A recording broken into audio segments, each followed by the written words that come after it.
नमस्कार, स्वागत है आपका हमारे YouTube channel fact GK and fact पर। आज हम बात करेंगे जीएसटी का नया बिल जो भी हाल ही में चर्चा में रहा है। ये क्या है, इसके बारे में हम आपको आज जानकारी देने वाले हैं। लास्ट तक ज़रूर बने रहिएगा, इसमें जो जानकारी दी गई है वो काफ़ी इम्पोर्टेंट है। तो चलते हैं, आज का वीडियो स्टार्ट करते हैं। वीडियो स्टार्ट करने से पहले अगर आप हमारे चैनल पर नए हैं और डेली करंट अफेयर के वीडियो लेना चाहते हैं तो आप हमारे चैनल को अभी सब्सक्राइब करें। चलते हैं, आज का वीडियो स्टार्ट करते हैं।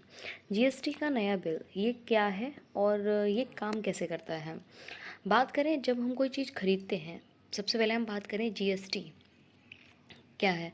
जब हम कोई चीज़ खरीदते हैं उस पर सरकार जो है वो जीएसटी टैक्स लगाती है। ये टैक्स जो है वो 4 अलग अलग रेट में बांटा हुआ है। पहला 5%, दूसरा 12%, 18% और 28%। यानी कि जो सरकार जीएसटी टैक्स लेती है वो अलग अलग रेट में लेती है, 5%, 12%, 18% और 28%। कौन सी चीज़ पर कितना टैक्स लगेगा ये सरकार तय करती है। यानी कि जैसे कि जो कोई रोज़ जो सस्ती चीज़ें होती हैं और सस्ती चीज़ें, महंगी चीज़ें और जो लग्जरी चीज़ें होती हैं, उनके अकॉर्डिंग जो है सरकार जो है वो टैक्स लगाती है। और ये कौन तय करता है? ये सरकार ही तय करेगी कि किस चीज़ पर कितना टैक्स लगाना है। ठीक है, तो अब इसमें क्या बदलाव आया है, हमारा जो आज का टॉपिक है वो यही है कि जो जीएसटी है जो मतलब अभी हाल ही में चर्चा में, न्यूज़ में काफ़ी चर्चित है। तो ये क्या है, इसमें क्या बदलाव लाया गया है। तो ये क्या है, सरकार और राज्यों के मंत्री की एक टीम यानी कि ग्रुप ऑफ मिनिस्टर ने सुझाव दिया है कि 12% और 28% का जो स्लैब है उसको ख़त्म कर दो। यानी कि कितने स्लैब थे हमारे? 4 स्लैब थे, 5, 12, 18 और 28%।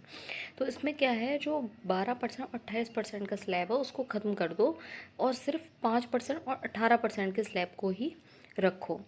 अब जो लग्ज़री जो आइटम्स हैं, लग्ज़री चीज़ें हैं, महंगी गाड़ियाँ, सिगरेट के लिए 40% का टैक्स अलग से लगा दो। मतलब ये जो 4 स्लॉट में जो हम वो लगा रहे हैं, टैक्स लगा रहे हैं, इन टैक्स को हटा दो और 12%, 28% के टैक्स को ख़त्म कर दो और 5%, 18% के स्लैब को ही ओनली रखो। इससे क्या है, इससे लग्ज़री जो लग्ज़री आइटम है उन पर 40% का टैक्स लगाओ। इससे क्या होगा, टैक्स रेट की गिनती कम कर दी जाएगी ताकि ये सिस्टम सीधा और आसान हो जाएगा।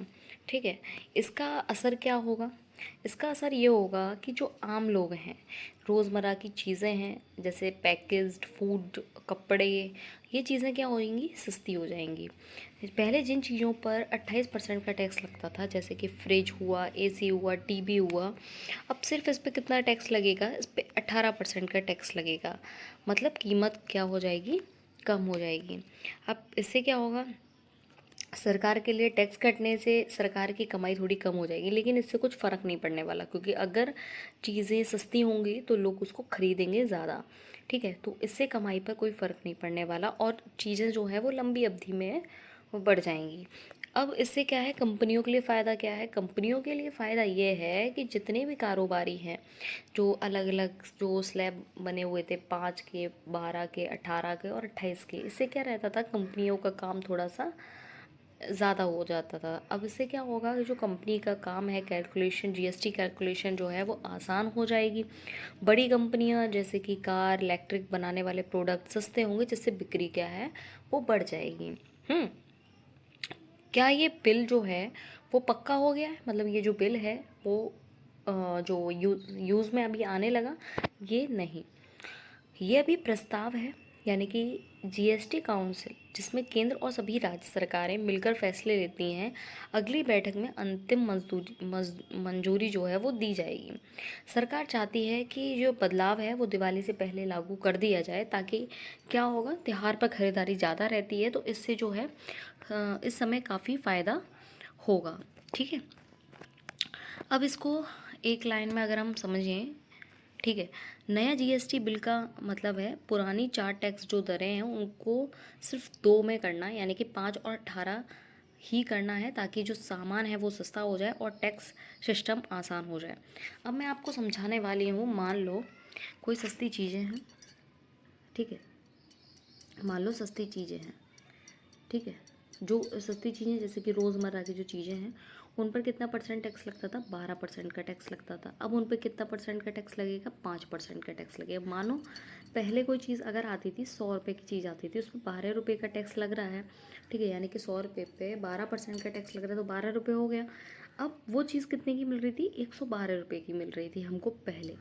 अगर इस पर टैक्स 5% का लगा दिया जाए, यानी कि कोई भी चीज़ अगर 100 रुपये की है उस पर 5% का टैक्स लगा दिया जाए, मान लो 100 रुपये की चीज़ पर 5% का टैक्स लगा दिया था, तो 105 रुपये की मिल रही है, यानी कि 7 रुपये सामान जो है वो हमें सस्ता मिल रहा है, ठीक है। ऐसे ही अगर जो बड़ी चीज़ें हैं, जो महंगी चीज़ें हैं, जैसे कि मान लो उस पर हमें मिल रहा है, मान लो हमने 20,000 रुपये का फ्रिज ख़रीदा, ठीक है, 20,000 रुपये का फ्रिज ख़रीदा, उस पर हमारा जीएसटी टैक्स लग गया, कितना जीएसटी टैक्स लग गया उस पर हमारा, कितना परसेंट, पहले कितना लगता था, 28% लग गया मान लो, ठीक है, पहले 28% लगता था।